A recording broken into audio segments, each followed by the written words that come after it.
This episode of the Fiction Writers Podcast is brought to you by the Novel Notebook. With each character and each setting, hundreds of details must be compiled and organized. Far too many for a writer, like you, to keep them cataloged in your brain. The Novel Notebook provides the answer. Visit www.fictionwriterspodcast.com/novel and quickly discover how to organize your materials and take your novel to the next level. Welcome to the Fiction Writers Podcast with Lana McAra, where you will discover tips, tricks, and ideas for fiction that is #unputdownable. Here you'll find new energy, new perspectives, new resources, and new ideas that will spark your creativity into a blaze of brilliance. It's easier than you think. Be sure you visit our website at www.fictionwriterspodcast.com. While you're there, subscribe to us via your favorite network. Now, get out your notebook, tune in, and let's get started. What does it take to write a good mystery? That's what we're going to be talking about today. My name is Lana McAra, and welcome to the Fiction Writers Podcast. Tips, tricks, and ideas for fiction that is #unputdownable. Writing mysteries by Writer's Digest books, and Writer's Digest, you can depend on them. They put out a lot of good material. Now, it says Sue Grafton on the cover, and that's one of the things that caught my eye when I first saw this book. I've had it for years. This is out of my personal library. But Sue Grafton is an editor, one of 3 editors, who put together this compilation book by many different people on the various topics of mystery writing. It is a resource in many ways, and some of it is simply good writing, like plot lines and character development and those standard topics. But I always love to get other people's slant and point of view on what that means for them. I pick up a lot of really good ideas. And of course, as you know, I collect ideas. Like somebody else would collect stamps, I collect ideas. So this has a long list of writers in it, and I'm going to find the table of contents here.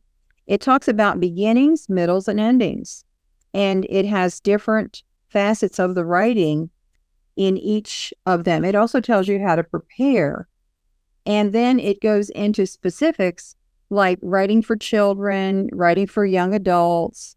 And what about medical thrillers and legal thrillers and some of those specialties in the mystery area? And what about true crime? They have a piece in here by Ann Rule about true crime. Wow, that is very, very powerful. So this is a really great resource. I would highly recommend you buy it, mark it up, use it, and take some sticky notes. When you find a good idea, put it on a sticky note or add it to your writer's journal. Just make that note. Remember, when you're getting to this part, add this little nuance. So it also has something in here about cozy mysteries, which I'm a cozy mystery writer. So I, really resonate with this place, this spot. It's about suspending disbelief. Cozy mystery writers have got some extra challenges. First of all, why don't they just call the police? Why don't they call the police? In my stalker story, they didn't call the police. Well, actually, she did call the police. They weren't helpful. And this person still kept stalking her, still kept harassing her. So she had to do something herself because the man had not been arrested. They couldn't catch him. The police were not effective in catching him. So that was one reason. Other reasons could be that if they don't believe them, the police won't believe them. Or there's another reason. Maybe it's a cold case and it's forgotten. It could be something like a letter found in the attic that was for grandfather so-and-so. I love those stories. So there has to be a reason why they don't call the police. The second reason is, why do they care? Why do they care? Because who's going to risk their life, take their time, spend their finances on just curiosity. They call that Nancy Drew motivation because Nancy Drew just wants to know. But that's not going to be good enough for your cozy. You need to know why it's important to the person.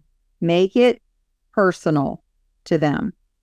And then how do they get the information that they need? Because an individual, a civilian, regular person, which your cozy mystery has to be a regular person. If it's some kind of police officer or agency, then it's not a cozy. It is then a police procedural. So how did your cozy sleuth find out information? They go around talking to people? Do they sneak into the crime scene? What are they doing to get information?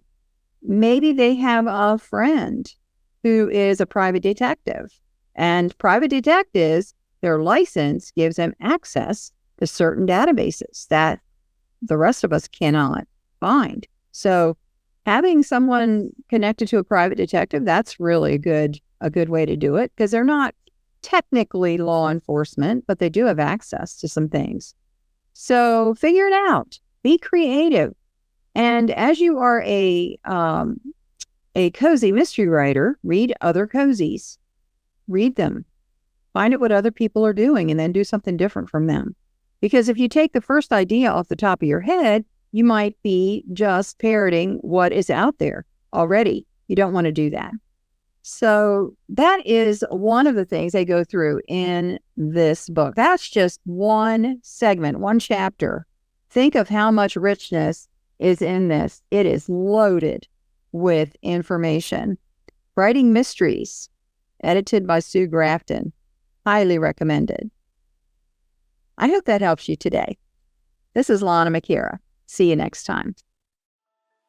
Thank you for tuning into the Fiction Writers Podcast with Lana McAra, where we share tips, tricks, and ideas for fiction that is #unputdownable. Remember to visit our website at www.fictionwriterspodcast.com and enjoy even more great episodes like this one. Again, while you're here, subscribe to us via your favorite network. We look forward to seeing you next time on the Fiction Writers Podcast.